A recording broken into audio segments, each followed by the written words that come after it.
萧家、萧炎。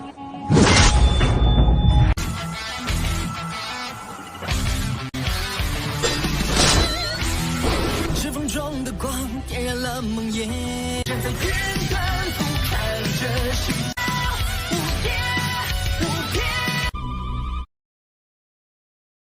Selamat datang di channel hiburan netizen. Mari kita lanjutkan part berikutnya dari cerita novel Donghua Battle Through the Heavens. Ini hanyalah full spoiler. Tanpa banyak kata demi menghemat kuota, segera kita mulai isi ceritanya. Setelah kata-kata Lei Zunde terdengar, suasana di arena tiba-tiba menjadi tegang. 53 tatapan menyapu satu sama lain. Mata mereka dipenuhi dengan peringatan untuk pihak lain. Dalam situasi kacau semacam ini, yang perlu dilakukan hanyalah membuat diri mereka terus bertahan untuk mendapatkan kemenangan. Namun, pada saat yang sama, sebagian besar orang tahu bahwa pemilihan ini sangat keras dan kejam. Hanya 8 di antara 53 orang yang tersisa. 4 dari 8 posisi ini sudah ditempati oleh orang-orang dari 4 pavilion. Dengan kata lain, hanya 4 di antara 49 orang lainnya yang bisa bertahan.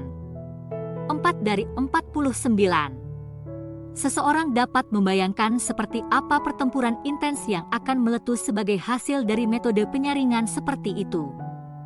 Sementara atmosfer di arena tegang, stadion di sekitarnya juga menjadi tenang. Banyak sekali mata yang menatap arena tanpa berkedip. Orang-orang di dalamnya semua dianggap sebagai yang teratas di antara generasi muda. Selain sebagian kecil dari mereka, sebagian besar orang memiliki kekuatan yang sangat mereka banggakan. Pertempuran yang meletus di antara orang-orang ini secara alami akan menarik perhatian orang lain. Sejak Xiao Yan menemukan sosok Lin Yan, matanya tetap fokus padanya. Dengan penglihatannya, dia secara alami mampu menceritakan kekuatan yang terakhir ini dalam sekejap. 4 bintang Do Huang. Kekuatan ini mungkin dianggap cukup bagus di tempat lain, tetapi hampir tidak dianggap memenuhi persyaratan untuk berpartisipasi dalam kompetisi di tempat ini. Tidaklah disangka bahwa dia sebenarnya telah mencapai tingkat Do Huang setelah tidak bertemu selama beberapa tahun. Saya ingat sebelum saya melakukan retret saat itu, kekuatan Lin Yan hanyalah di kelas Do Wang. Sepertinya dia seharusnya juga bertemu dengan beberapa pertemuan yang beruntung dan unik selama tahun-tahun ini. Mata Xiao Yan berputar di punggung Lin Yan saat dia dengan lembut bergumam pada dirinya sendiri. Perjumpaan yang beruntung dan unik bukanlah fantasi di dataran tengah. Xiao Yan mampu meminjam bantuan kolam darah Gunung Surga untuk melakukan terobosan ke kelas Do Zong. Secara alami, orang lain juga dapat memperoleh beberapa pertemuan unik yang orang biasa akan mengalami kesulitan untuk mengalami. Dataran tengah sangat luas. Siapa yang bisa menyelidiki sepenuhnya bagian dalam pegunungan yang luas itu? Namun, untuk beberapa alasan yang tidak diketahui, Lin Xiuya dan Liu Qing tidak bersamanya. Mereka bertiga seharusnya pergi bersama. Xiao Yan bergumam. Dia memiliki kesan yang cukup baik tentang Lin Yan dan dua lainnya. Selain itu, ketika dia baru saja menerobos ke kelas Do Wang, Lin Yan dan dua lainnya masih mengikutinya meskipun mengetahui bahwa dia memiliki musuh besar seperti Misty Cloud Sect. Bantuan ini adalah sesuatu yang Xiao Yan tidak membiarkan dirinya lupa. Namun, ketiga orang ini telah pergi sendiri karena bosan setelah masalah Misty Cloud Sect diselesaikan. Dengan demikian, Xiao Yan tidak memiliki kesempatan untuk membalas budi. Suasana di arena telah mencapai tingkat yang tegang dan tak tertahankan sementara Xiao Yan bergumam pada dirinya sendiri ketika seseorang akhirnya tidak bisa lagi menanggungnya. Dia memimpin untuk menyerang ketika senjata di tangannya menusuk ke seseorang yang jaraknya dekat dengannya. Namun, orang-orang di arena berada dalam keadaan yang sangat berhati-hati. Sosok orang ini ditemukan pada saat dia pindah. Orang yang diserang membiarkan Douki di tubuhnya melonjak dalam kemarahannya. Segera, Dia mengencangkan cengkramannya pada senjata di tangannya dan menyerang orang yang telah meluncurkan serangan menyelinap. Dengan dua pukulan saling bertukar, suasana tegang di arena langsung runtuh. Gelombang dari berbagai warna, kuat Douki melonjak keluar. Setelah itu, seluruh arena benar-benar turun ke dalam kekacauan. Lebih dari 50 Do Hwang kelas Douki telah menyebar ke setiap sudut stadion. Tekanan energi yang kuat merembes ke stadion, menyebabkan cukup banyak orang merasakan tekanan. Douki menyebar ke segala arah di arena saat kekacauan terus menyebar.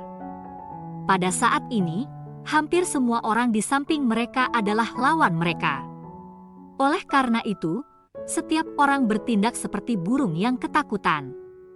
Selama seseorang masuk dalam beberapa lusin kaki dari mereka, Douki dalam tubuh mereka akan tanpa sadar melepaskan serangan sengit pada orang yang telah menerobos masuk ke wilayah mereka. Dalam kekacauan ini, wajar saja jika beberapa orang yang bergandengan tangan dengan yang lain menjadi kejadian biasa. Pada saat ini, orang hanya bisa menganggap orang seperti itu tidak beruntung. Dalam menghadapi serangan oleh beberapa orang pada tingkat yang sama, orang itu akan dengan cepat dikalahkan dalam waktu kurang dari 10 pertukaran. Kekacauan adalah sejenis katalis. Melihat pertempuran kacau di arena yang menyebabkan kulit seseorang menjadi mati rasa, galeri di sekitarnya meledak menjadi sorakan yang menggugah jiwa. Cukup banyak wajah dan leher orang memerah karena suasananya. Dari kelihatannya, mereka sepertinya berharap bahwa mereka adalah salah satu yang hadir di arena.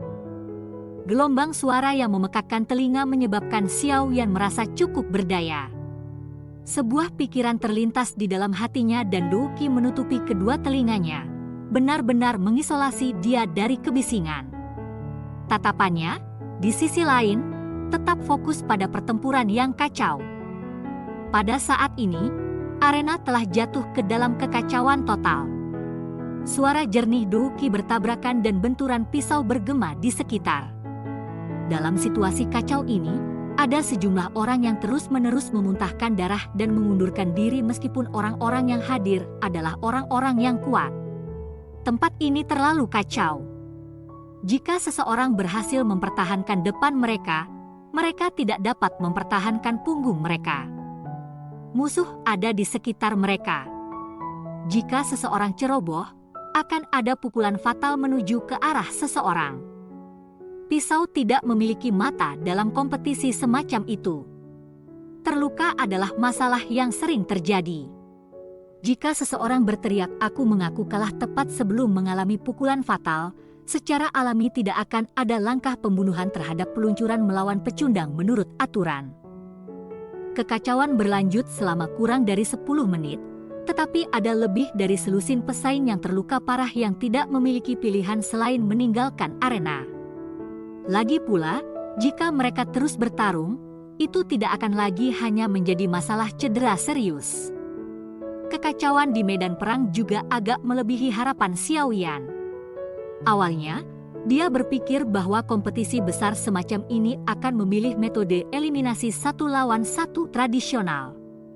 Tanpa diduga, itu telah menggunakan eliminasi campur aduk ini.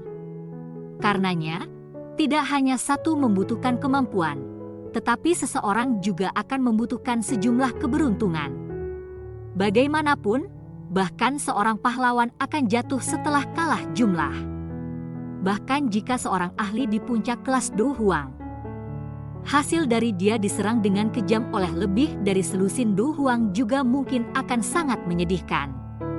Tentu saja, orang yang benar-benar melebihi harapan Xiao Yan adalah Lin Yan. Kekuatannya hanya bisa dianggap menengah di tempat ini. Namun, dia tidak tersingkir meskipun lebih dari 10 menit berlalu. Xiao Yan hanya berhasil menceritakan beberapa alasan setelah mengamati dengan cermat. Kelincahan Lin Yan ini tampaknya sangat aneh, tapi itu terlalu buruk. Xiao Yan tenggelam dalam pikirannya saat dia memperhatikan kelincahan Lin Yan yang tampak sangat jelek hingga menjadi canggung. Di permukaan, itu seperti bebek bergoyang ke kiri dan kanan. Namun, Di bawah penglihatan Xiao Yan, dia bisa mengatakan bahwa kelincahan teknik Du ini pasti tidak biasa. Kedalamannya tidak kalah dengan gerakan 3000 petir. Orang ini benar-benar memiliki pengalaman unik selama tahun-tahun ini. Xiao Yan tersenyum. Dia yakin bahwa teknik kelincahan jelek, canggung ini adalah sesuatu yang Lin Yan dari masa lalu tidak pernah berlatih. Jelas, itu harus menjadi sesuatu yang dia dapatkan selama tahun-tahun pelatihan ini. Xiao Yan menghela nafas lega ketika dia melihat bahwa Lin Yan mampu bertahan. Terlepas dari situasinya, ia dan Lin Yan memiliki hubungan yang cukup baik. Itu wajar bahwa dia akan merasa senang melihat dia mendapatkan prestasi hari ini. Mata Xiao Yan bergeser menjauh dari Lin Yan dan perlahan menyapu arena. Segera, dia menyipitkan matanya. Arena saat ini mungkin sangat kacau, tetapi masih ada 4 lingkaran kecil yang aman. Pemilik dari 4 lingkaran kecil ini adalah Feng Qing'er, Mu Qingluan, Tang Ying, dan Wang Chen. Aura 4 ini dipertahankan di puncak kelas Do Huang.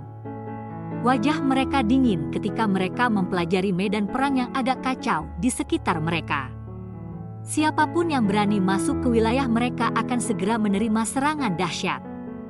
Kekuatan mereka berempat bisa dianggap hasil terbaik di tempat ini. Meskipun ada beberapa orang lain yang tampil cukup baik di arena, mereka jelas tidak berani secara acak melakukan kontak dengan 4 orang ini. Kekacauan berlanjut di dalam arena.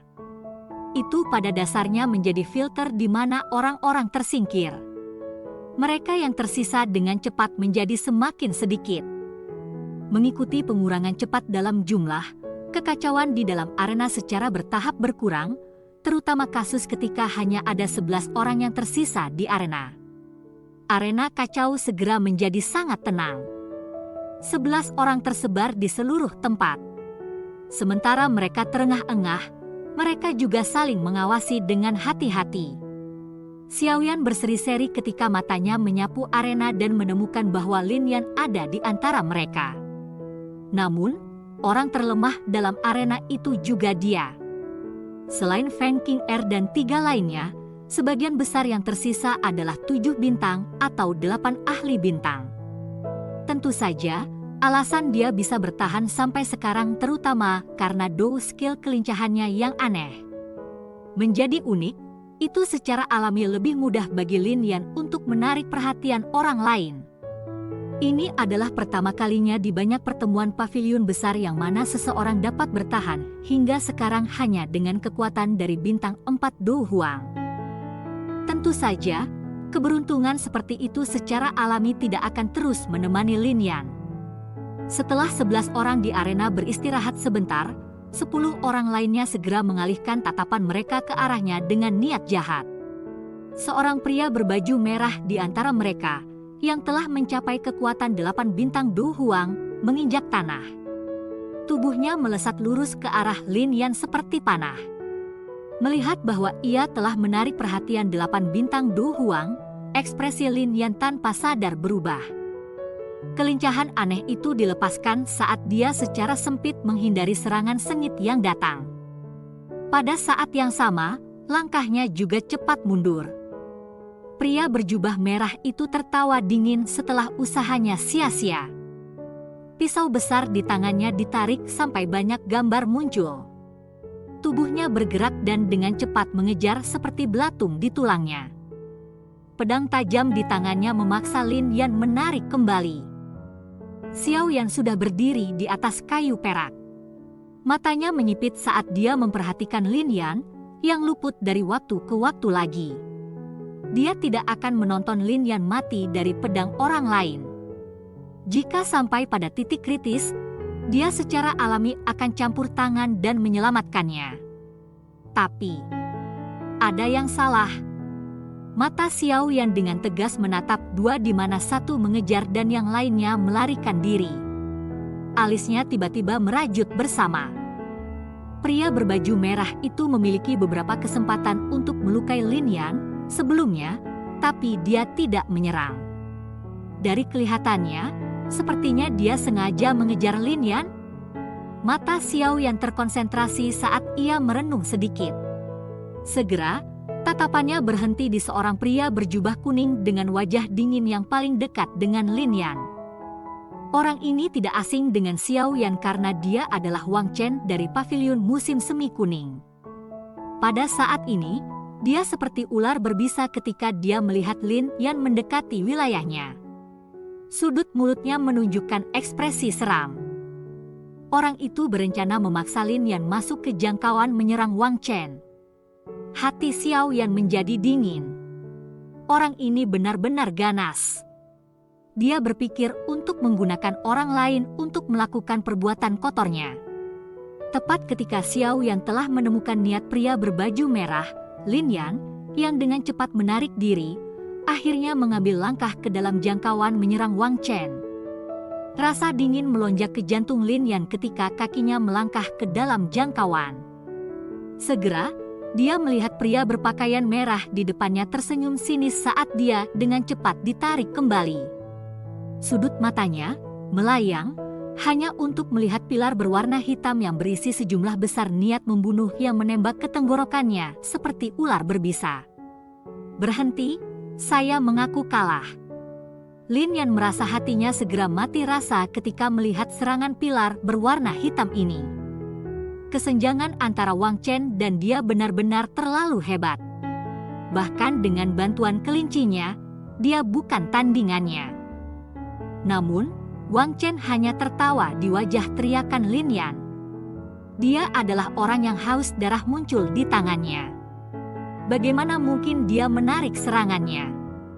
Sialan, kamu bajingan tidak tahu malu. Lin Yan mati-matian mengutuk dengan wajah pucat ketika dia melihat bahwa orang ini tidak membiarkan dia pergi meskipun telah mengakui kekalahan. Namun demikian, memaki adalah satu hal. Pada saat yang genting ini, kelincahannya yang aneh dan jelek diperlihatkan dengan cepat. Tubuhnya bergoyang aneh saat dia dengan cepat mundur.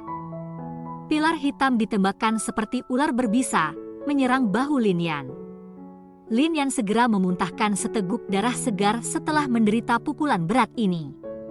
Tubuhnya digosok ke tanah, membentuk bekas luka yang panjangnya puluhan meter. Seandainya dia tidak terhindar dari serangan di titik fatal, kemungkinan besar dia akan mati. Adegan di medan perang telah memicu gelombang kutukan di luar arena. Wang Chen menggunakan serangan ganas seperti itu ketika pihak lain sudah mengakui kekalahan. Dari kelihatannya, dia memang tampak sedikit tercela. Wang Chen benar-benar mengabaikan suara di luar arena. Tatapannya gelap dan dingin seperti itu dibesarkan di Lin Yan. Kutukan pihak sebelumnya yang lain telah jelas menggerakkan niat membunuh di dalam hatinya. Segera, dia tersenyum dingin. Tangannya terkepal dan dua belati hitam panjang bergulir dari lengan bajunya. Tubuhnya ditembak dengan cara seperti kilat dan muncul di depan Lin Yan dalam sekejap mata. Pisau di tangannya tidak ragu saat mereka berubah menjadi kilauan hitam yang licik dan dengan kejam menusuk ke arah dada Lin Yan. Lin Yan tidak punya waktu untuk menghindar. Sial, orang ini benar-benar tidak tahu malu. Dia benar-benar telah membuang wajah Paviliun Musim Semi Kuning. Jika tindakan Wang Chen sebelumnya dikatakan telah menyebabkan beberapa ejekan, tindakannya saat ini telah membuat marah banyak orang. Segera, banyak kutukan marah yang dipancarkan dari segala arah. Banyak kutukan tampaknya hanya menyebabkan senyum di wajah Wang Chen menjadi lebih dingin. Namun, tindakan tangannya tidak sedikit pun melambat. Li Yan hanya bisa menyaksikan kilatan hitam yang berisi udara dingin menusuk ke tempat yang fatal. Selain itu, dia tidak memiliki kemampuan untuk menghindarinya. Apakah saya akan mati di sini? Sebuah gumaman lembut terdengar di hati Lin Yan. Tepat ketika dia siap untuk menutup matanya dan menunggu kematiannya, bagaimanapun, kekuatan hisap tiba-tiba melonjak dari belakangnya. Tubuhnya juga tanpa sadar ditarik kembali. Segera, dia merasakan tangan hangat menepuk bahunya. Setelah itu, Sebuah suara tak berdaya yang sepertinya tidak asing muncul di samping telinganya tanpa ada peringatan sebelumnya. Anda, apakah Anda tidak punya hal lain yang lebih baik untuk dilakukan, tetapi datang ke sini dan berpartisipasi? Cerita pun bersambung ke episode selanjutnya. Jangan lupa di like, komen, subscribe dan share-nya ya, biar tambah semangat dan konsisten, dan dapat membantu meningkatkan kultivasi Xiaoyan. Terima kasih.